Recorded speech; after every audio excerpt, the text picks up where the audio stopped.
Hello, my name is Rhodes. What's shakin'? Yo, what's going on? Tyler the Creator is one of my favorite artists, and I've always been kind of hesitant to check out his earlier albums, as I had known about what he talks about throughout those albums, and I didn't really want to listen to that, I'm not gonna lie to you. But recently, I checked them out, and I thought I'd re-listen to all his other albums and do a review video on them. So what I'm gonna do is I'm gonna go over each album in release date order, and give my top 3 songs I like, my top 2 features, and try to go into depth on what I like about the albums. Then at the end, I'll do a ranking from worst to best. Alright, first album, Bastard. My top 3 on Bastard are Seven, Ass Milk, and Odd Toddlers, and my top 2 features are Earl Sweatshirt on Ass Milk and Haji Beats on French. Bastard was a really uncomfortable listen for me. This album has a dark and kind of eerie tone to it, with Tyler's vocals and delivery matching that tone really well. The production is definitely of its time, but that doesn't mean that there still isn't some fairly well-made beats. I really like the production for Ass Milk. For each verse Tyler and Earl have, the beat changes a little bit. Tyler's parts sound more sinister and Earl's parts sound more bright and open, and I like that a lot. It fits each of their verses better. But other than that, I think the production is alright. I like the sample on Odd Toddlers. I think the opening track, Bastard, is horrifying, and the rest I'm not super huge on. My biggest issue with Bastard has to be the subject matter. Tyler could be rapping about like skateboarding and wearing Supreme or something, and then go into extreme detail about how he's going to do some crazy shit to women. And I can't really go into detail about that because I'm afraid the video will get taken down, but I'm sure you're smart enough to connect the dots.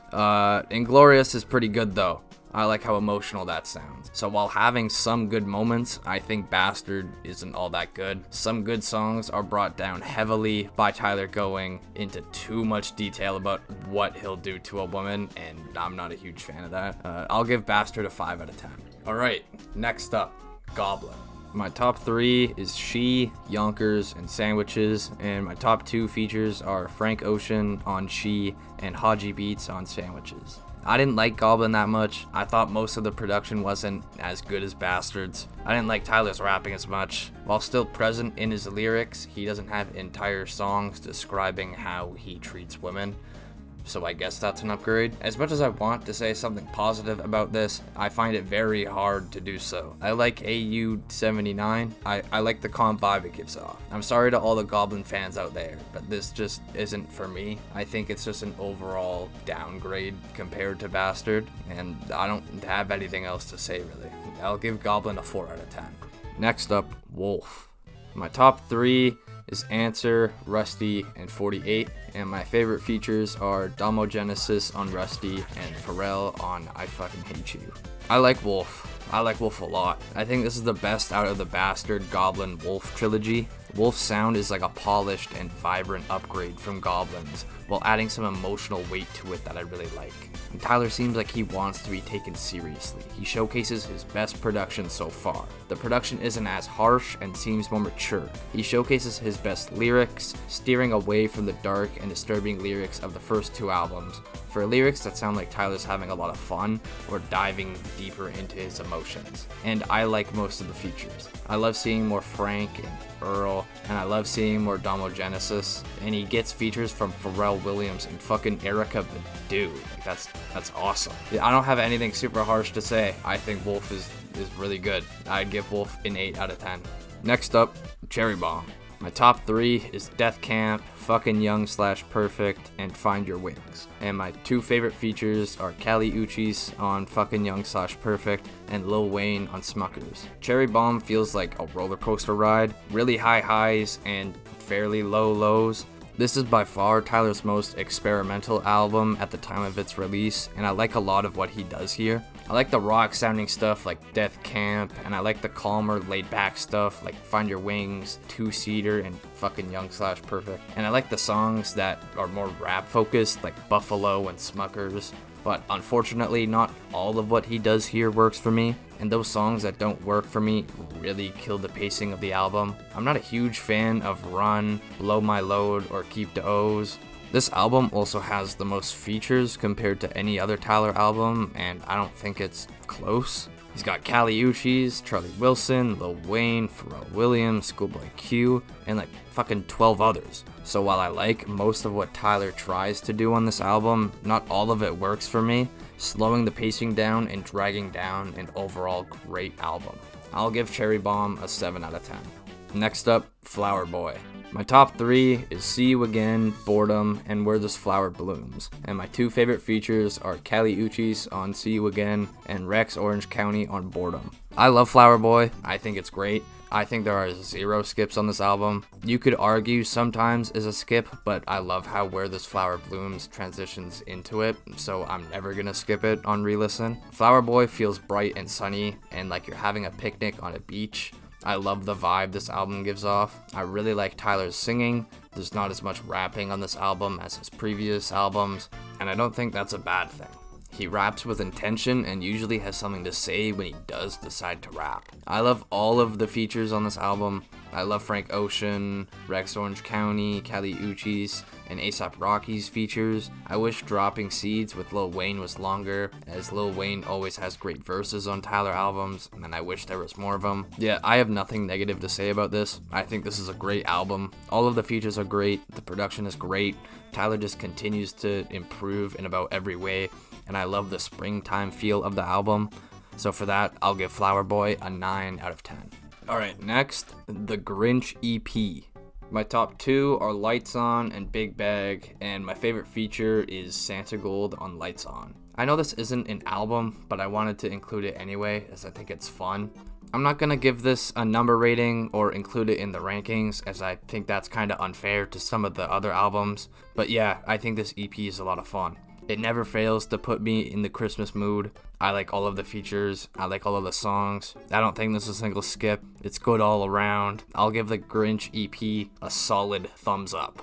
Alright, next, Igor. My top 3 is Gone Gone Thank You, Are We Still Friends, and New Magic Wand, and my 2 favorite features are Pharrell on Are We Still Friends, and Lil Uzi Vert and Solange on Igor's Theme. I love this album so much. It's my favorite Tyler album. I'm sure I'll end up being unhappy with this top 3 in like a week because of how often my favorites switch. I love how synth heavy the production is. I love what Tyler does with his voice. Sometimes he's pitching himself up or distorting his voice depending on the song, and I really like it. I love all of the features on this album, and it was seriously hard for me to pick my favorite 2, so that's why I have Uzi and Solange combined into one. I don't think there's a single skip on the album. Each song does an amazing job at furthering the story, which is my favorite out of all of his albums. I think Igor's Theme is one of the best album intros of all time and does a great job of showing us elements that'll show up throughout the entire album. I did a whole project on this album when I was still in school because I love it that much. All of the songs are amazing, all of the features are amazing, the whole album is amazing. I'd give Igor a 10 out of 10. Alright, next, Call Me If You Get Lost. My top 3 is Hot Wind Blows, Sweet, I Thought You Wanted to Dance, and Juggernaut. And my 2 favorite features are Lil Wayne on Hot Wind Blows and Lil Uzi Vert on Juggernaut. I love Call Me If You Get Lost a lot. I think it's a lot of fun. I love the summer and travel vibe this has. Tyler's production goes for a more boom bop sound that I like. Tyler really shows off his rapping skills throughout the album, while still having some softer, laid-back songs where he sings. Tyler brags about pretty much whatever he wants to, and I love it. I think Sir Baudelaire does a great job of showing what the album is going to contain lyrically. I love DJ Drama on this, and I think he improves every song he's on, and most of the time it's just him reminding us he's still on the boat. I think pretty much every song on this album is amazing. All of the features are great too. I struggled to pick my favorite 2 as I like all of them, and I'm sure I'll be unhappy with this top 3 like next week as well. The Estate Sale does nothing but strengthen an already amazing album, adding an interlude and 6 songs that are all great. My top 3 from the Estate Sale are Heaven to Me, Stuntman, and What a Day, and my favorite feature was Vince Staples on Stuntman. Overall, Call Me If You Get Lost is a great album that shows Tyler can really do whatever he wants to. I'd give Call Me If You Get Lost a 9 out of 10, and the Estate Sale a 9.5 out of 10. Alright, last but not least, Chromakopia. My top 3 are Like Him, Darling I and Tomorrow, and my favorite features are Tizo Touchdown on Darling I and Lola Young on Like Him. Chromakopia is good, but I don't think it's as good as people say, but that doesn't mean that there aren't still great songs on here. I think most of the features are great. I wish Lil Wayne and Glorilla had longer verses on Sticky, but I like them being here nonetheless. I think the production is great, and I think some beats are really impressive. Also, Tyler's writing is the best it's ever been. He shows off some incredibly vulnerable stuff that I really appreciate. Songs like Hey Jane and Judge Judy are great storytelling songs. I'm not a big fan of how the album is structured. I usually don't care for this stuff, but I feel like if Tyler just moved around some of the songs, I'd like the album a little more. Some songs feel very intentional in their placement, like Ratata and Noid. Those perfectly transition into each other, and Sticky and Take Your Mask Off. But the last 5 songs keep switching from fast and energetic to slow and emotional, and I just don't think that works. I think Chromakopia is a great album, but I think it suffers from having weird song placement, and for that, I'll give Chromakopia a 7.5 out of 10. Alright, let's rank this. I'm going to be starting from my least favorite and then ending it off on my favorite. Number 8, I got Goblin. Number 7, Bastard. Number 6, Cherry Bomb. Number 5, Chromakopia. Number 4, Wolf. Number 3, Flower Boy. Number 2, Call Me If You Get Lost. And my favorite being Igor. You know, give me a month and I'll probably end up being unhappy with my top 3 and end up wanting to switch Flower Boy and Call Me If You Get Lost, but I'm leaving it as is. This is just my opinion. I do not have the right opinion, neither do you, so let's not hurt each other. I might do another video like this, but on JPEG Mafia, so if you want to see that, let me know. I'm completely down for that. I really like JPEG Mafia's stuff. So yeah, good night, sleep tight, don't let the bedbugs bite. I'll see you later.